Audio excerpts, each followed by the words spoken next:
A roaming podcaster you are. Yeah. All the equipment, all the gear. You could do this literally anywhere. Yeah. I've got a suitcase that I took on the underground. It's kind of like a hard briefcase. What would you call it? It's like the hard case that you see sniper rifles being pulled out of in films. I do somewhat feel like a hitman. It's very Hitman.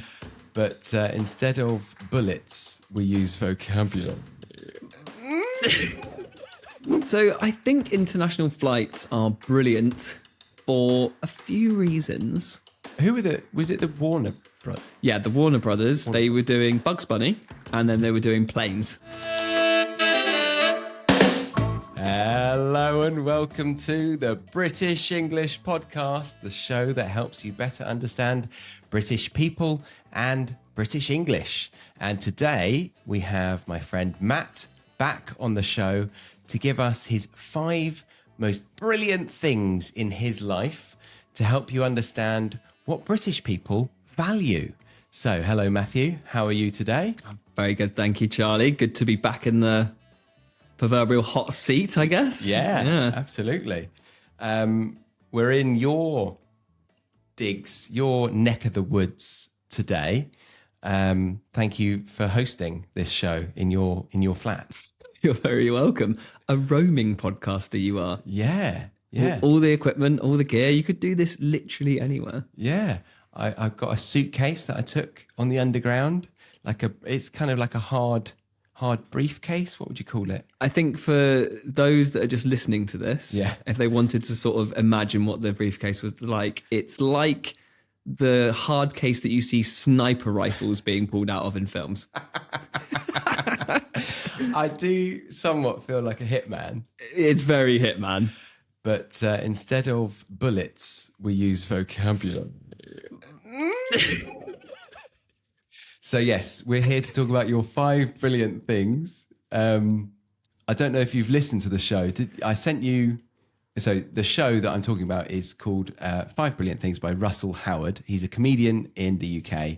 And it's, getting celebrities on to talk about what they value in their life. It's a bit like Desert Island Discs, but instead of talking about music, it's about things.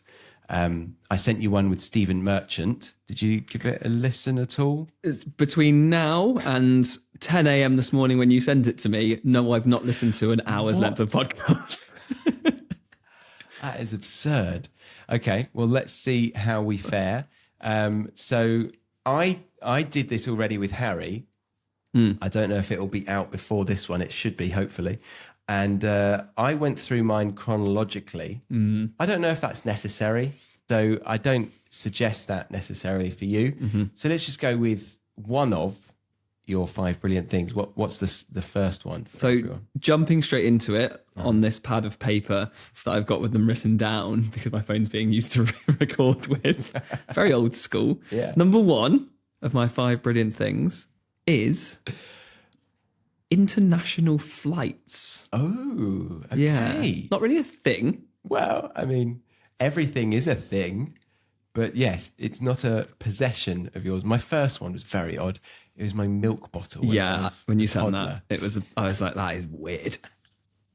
Because it was my first, I'm not going to spend more time explaining it, other than it was my first possession that I really, really took enjoyment from. But do you remember, I know this is, but do you remember getting enjoyment from it? I think I do, which doesn't make sense. Because I gave it up at the age of 2, I think. Maybe 22. 22. Yeah, that's why.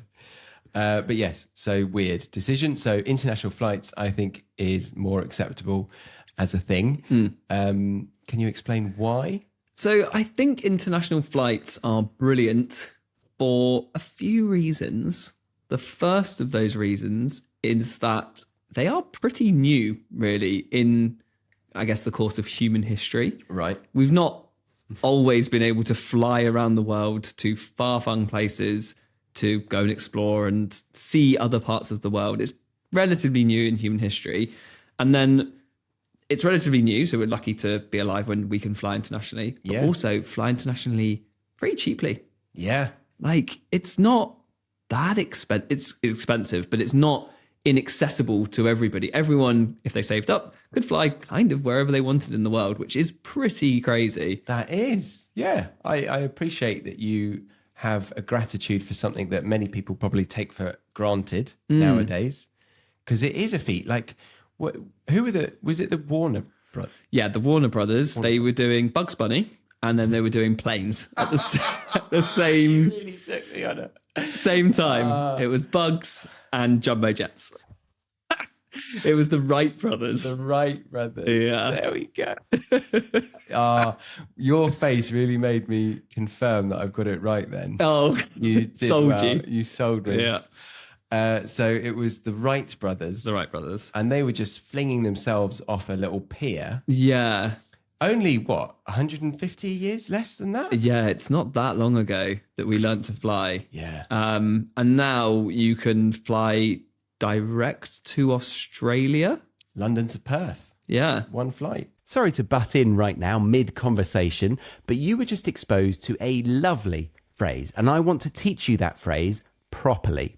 To do so, I've created a PDF covering the definition, example sentences, context in which natives use it, which is really valuable for you, collocations, meaning the words that natives use before and after a phrase, and then a couple of good quiz questions to help lock that phrase in to your long-term memory.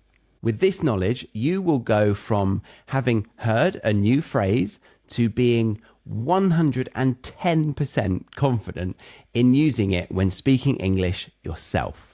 And this PDF is not just covering one phrase, but 10 phrases from this very conversation. You can grab it by scanning the QR code on screen right now, or clicking the link in the description box or the pinned comment below.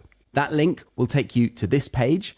Fill out your name and email to sign up to my mailing list, and then I'll send it directly to your inbox. In one flight. Yeah. The other side of the world. Yeah. It's crazy. It is. And I think international flights are really brilliant, not in that they're just very accessible and the fact that we can do it is very cool, but what it allows you to do. Imagine no holidays. Imagine being stuck where you're born for your whole life. No change, no new experiences, no new cuisine. You would see your world's view would be so different without international flights. And I suppose that would also limit exposure to cultures in your area. Yeah. Like there would be a lot less mixing. That's true. Yeah. So you wouldn't have a Thai restaurant in every corner. Yeah, that's very true. I hadn't thought of that. Where you live is also improved because of international flights. It's not just you going, but it's people coming to you. That's a very good point. Obviously, sailing and ships and that was before, but you'd likely die. You'd likely die, maybe of boredom.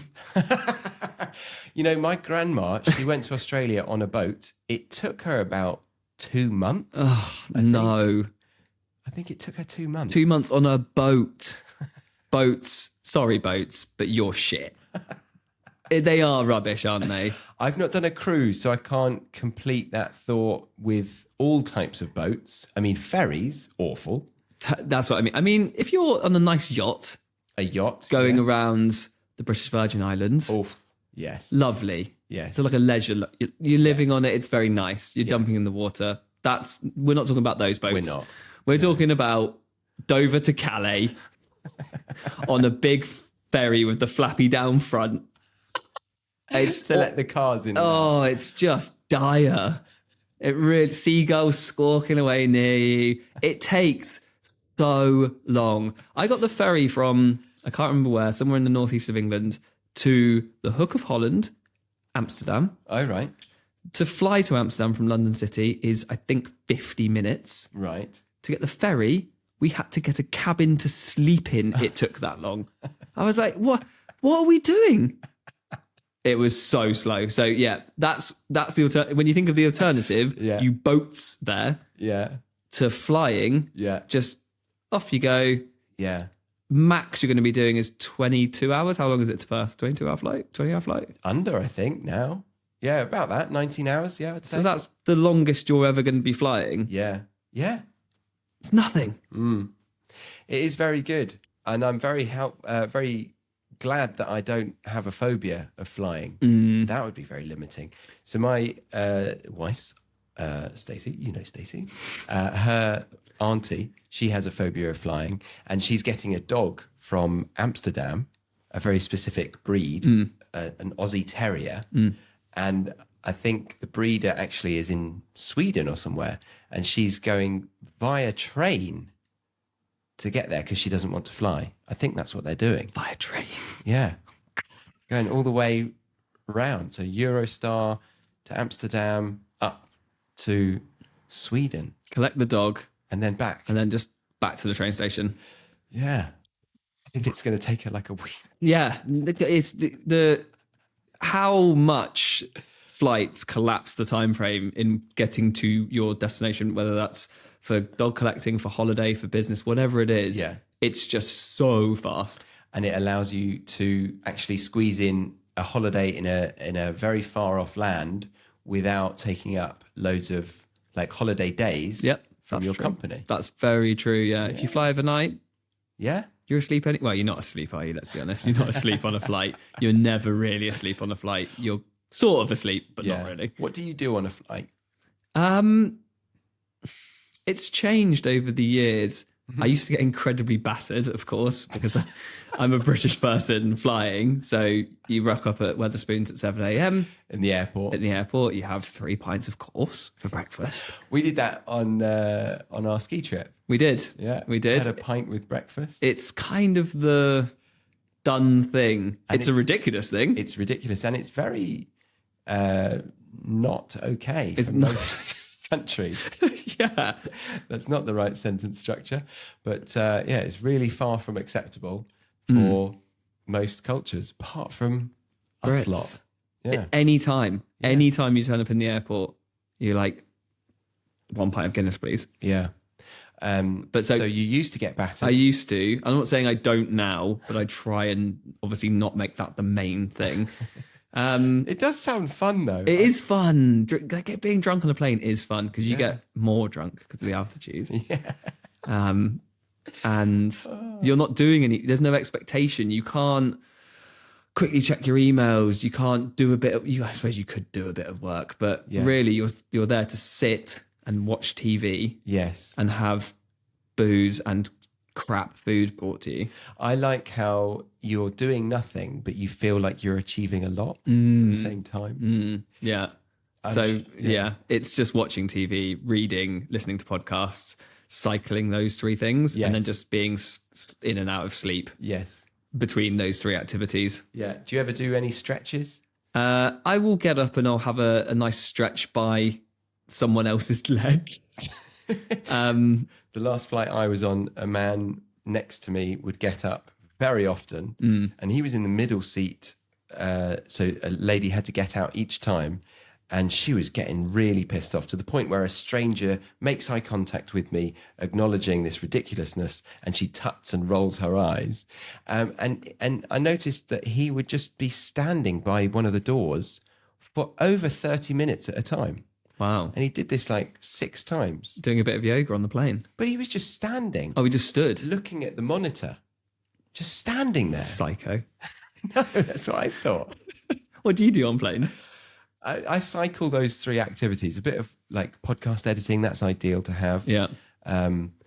Movie or a TV series. I've actually downloaded or like subscribed to the game thing, the arcade Yes. on iPhone. Yeah. I just thought I might try that. Hmm. So a bit of gaming. Yeah, I looked at a what is that? It's a device that looks like an old school Game Boy, but it has 1,000 games loaded into Somebody it. told me about this. It looks Yeah. quite good. Okay. I thought for the big long flights, I think that would be Yeah. I actually looked at how much a Switch was, a Nintendo Switch, but they're like 200 quid. really. I thought of a brilliant business. Hire those anything that anyone needs on a flight, like airport terminal, and like Great open idea. the first one, London, New York, and then expand. Yeah, It's brilliant, isn't it? that would work. Cushions or like blankets or anything that anyone wants to make their flight extra comfortable. Yeah, Steam Deck is what you want. Have you seen those? Steam Deck. Steam Deck is like essentially a PS2 worth of console. I think PS3 worth of console as a handheld console with a screen. Wow. So you can play Grand Theft Auto on the plane. Oh my gosh. Yeah, but they're pretty expensive, I think. Yeah. Yeah, that's the thing. So hire it. So guys. Yeah, that is a great business idea. Yeah, I shouldn't put this out. Shouldn't have put it on a podcast. All right, I think it's time for brilliant thing number 2. Hit me. We're definitely changing lanes here. Okay. My number 2 for brilliant things is good quality kitchen knives. Wow. Yeah, we've gone domestic versus international. Nice. Really nice. Thank you. Knife. Little sip of water to toast. Okay. Yeah. Okay. Where do we start with this one? So unpacking good quality kitchen knives. So I like to cook. I enjoy cooking. I like the process of doing it. Yeah. I'm interested in food. Mm-hmm. I like eating good food, of course. That's the main part of good food. Yeah. And when you cook a lot of food at home, having a decent set of very good, high quality kitchen knives completely changes the game. Really? Wait. Are you talking like real premium, like over £200 quality knife, or just not the basic Amazon one? I'm biased because I do think that they're knives, they're made of metal. So if you spend a bit more money, it's not like you're going to. I've had my kitchen knives for 15 years. Oh, right. I've had them a long time. You just sharpen them. Yeah. And they're made of metal. They're not disappearing or going to break. So you do get your money's worth. So I think if you can just push as far as you can when you're buying a good quality Are kitchen you talking knife. like the brand Global? Yes, I have. Yeah. Yeah? Yeah. Okay. So a good quality. Good quality But not knife. like the best of the best, but don't- they're very good. I don't think you need well, maybe you do. Maybe you really like knives. Maybe you do want a £900 Wow. kitchen knife. Maybe. Is that a thing? £900? I guess Probably. Probably, yeah. God. But very, very sharp. Yeah. One of the main things you do while cooking is chopping. Yeah. And the difference in prepping for cooking a meal with sharp knives versus not is night and day. If you are using blunt, terrible knives in the kitchen, it's going to take you longer. You have a high risk of cutting yourself. Oh, and do you? It's just not as satisfying. If you have a knife that goes through things just like butter, it is so satisfying to cut stuff. It sounds silly. No, it makes sense because it's a very frequent thing. You're doing it every day. Yeah, if you're- 3 times a day, maybe. Yeah. Yeah. I didn't think of the fact that a blunt knife will cause you to cut yourself more. Yeah, it'll slip off. Yeah. Slip off I can things. see that. So yeah, good quality kitchen knives. If you're into cooking and you're doing a lot of cooking at home, Yeah. make the investment, change your life. Thank me later. Nice. What's your favorite vegetable to cut with a really good knife? Ooh, that is a very good question. You should do this as a living. I think anything that you can have flat on the board Right. and has a good bit of length to it. We're talking a carrot. We're talking celery. We're talking a courgette. Anything that's long, and you can get the chef's claw. Have you seen that? Yeah. Chef's claw, and then you can just roll the knife all the way down it without even looking at it, really. Oh, cocky. You're like, I'm a pro chef. And you just bang through it, and then you have this beautifully cut vegetable ready to be cooked, and it's taking you 6 seconds. And it's just cool. It just feels cool. It's just a better experience, and you do it so much if you cook a lot at home. Get good knives. I'm loving the internal dialogue you might be having whilst cooking on your own in your flat. Oh yeah. Yeah. I love cooking. Podcast on. Just that process of making the food. It's just so fun. Yeah. I love it. Nice. Yeah. Okay. I don't know if I have any follow-up questions beyond that. Yeah, it's definitely a left field one, I would say. Yeah. But So anything that I could ask? not really. I think scissors are not high quality scissors. I recently got some high quality scissors for the kitchen, and the satisfaction is just nowhere near. Same as spatulas. You can get a good spatula for the kitchen. And yeah, it's good, but it's not the same as having a very, very sharp knife and absolutely demolishing a pepper. I've got a good. I mean, I'm not a cook, but I've got a good. I'm proud of my onion cutting technique. Tell me your technique. So peel it off halfway. Wait. Jump into peeling it off. How are we peeling it off? Sorry, no. Cut it down the middle. So Straight away. Skin's all on. Yeah. Straight down the middle. And then peel it off. Okay. And then get the film off as well. Yeah. Pop that film. And then put it like half moon flat on the mat on the chopping board, and then sort of layer in horizontally thrice. And then normal people say 3 times, don't say thrice. And then bring it towards you, and then do it like vertically. Yeah. And then bring it back to the normal position, and then do the claw. Yeah. And then chop it down towards the end. Great. And then you've got a diced onion. Lovely. Yeah? Happy with that? Great technique. Thank you. You may have even taught me that at uni. Get yourself a sharp knife and do that, and you will feel like a king. Well, I do appreciate them, because I bought Stacey a global knife for one of her first birthdays that we were together. Yeah. Apparently, it's very bad luck to buy somebody a knife for their birthday. Is it really? Yeah, superstition. But I did it, and we're still together. 13 years later. Can't be that bad. But yeah, okay, cool. So you got international flights and you've got knives. Yeah. I am looking forward to your third. We are staying domestic. Okay. And I do want to caveat this one with this also includes, of course, recycling, giving to charity shops, selling things on platforms. Right. But generally, it's easier to say my third brilliant thing is throwing stuff away. How is that a thing? Okay. Throwing stuff away. Getting rid of stuff. Yeah. I mean, right now we're in your flat, and I think you have. I mean, we made a joke about you struggling to think of 5 things that you own, because you've got. I mean, I just went for a pee and I thought, he doesn't have toilet paper.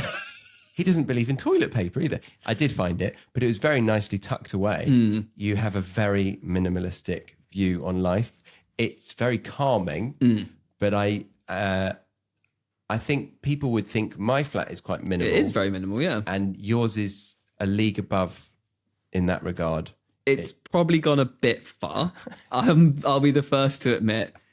It's probably gone I've probably over-indexed on the throwing things away and the minimal lifestyle. Yeah. But as you know, you live a very minimal life. You have a very clean and orderly flat. Yeah. Clean flat or house. Clean mind. Clean mind. And it really... Yeah. Removing that clutter from around you just calms the mind. Yes. And I think with generally throwing things away, not only does that allow you to have a much more minimal living space, but I find not owning lots of things means you don't have lots of things to think about. Okay. So there's the immediate effect of what is around me and how can I make that nice and calming and clean and whatever. Yeah. But there's also what was in that cupboard? Or I've got loads of different things and I only really like one of them. I think if you can go through a process of just getting rid of stuff and stuff that you don't use, it really helps to just clarify even deeper.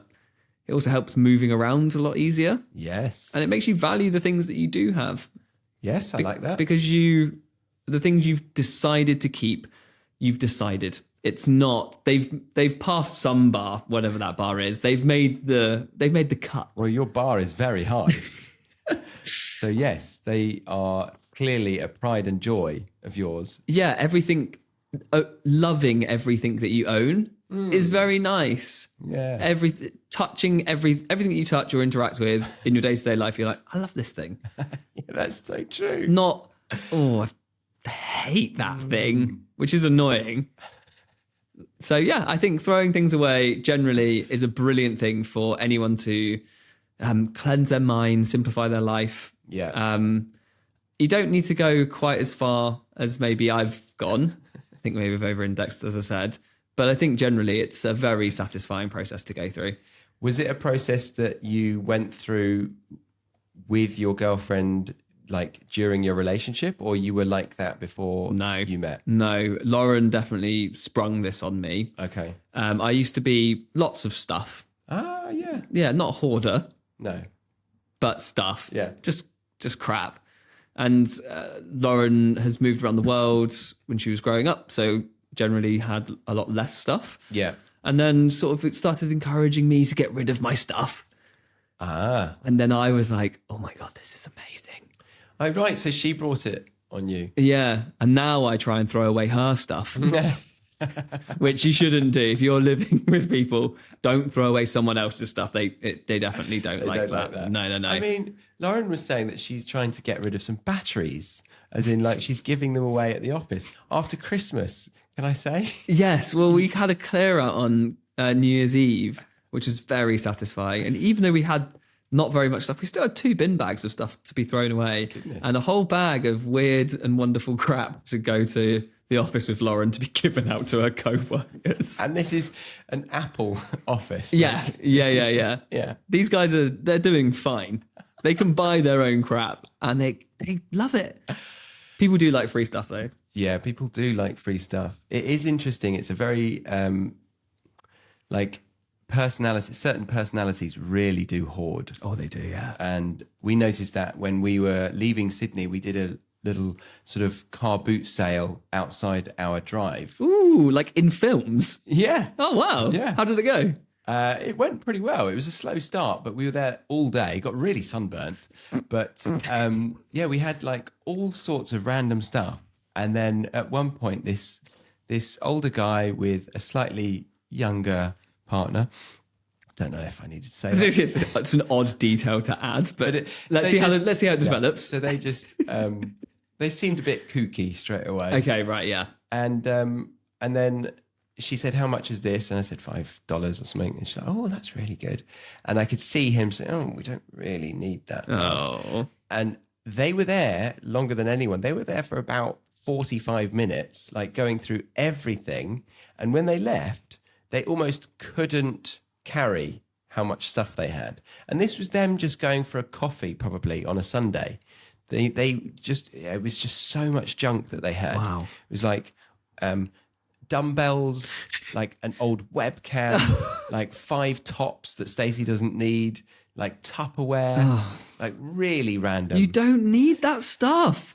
But I was just imagining their place, like when you get into theirs. Right, where's this dumbbell and this webcam going?